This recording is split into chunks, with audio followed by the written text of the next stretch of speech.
ফিলিস্তিনের শহর গাজা, যেখানে বোমার সাথে উড়ে যাচ্ছে মানুষ।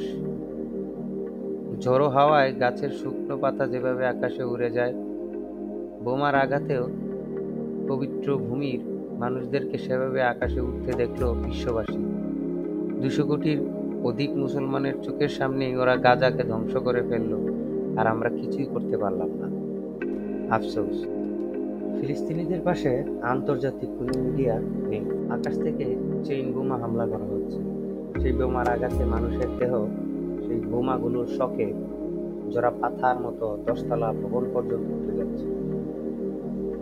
বোমার আঘাতে হাসপাতালগুলোতে যেসব দেহ আসছে, কোনো প্রকার অ্যানেস্থেসিয়া ছাড়াই হাত পা কাটতে হচ্ছে।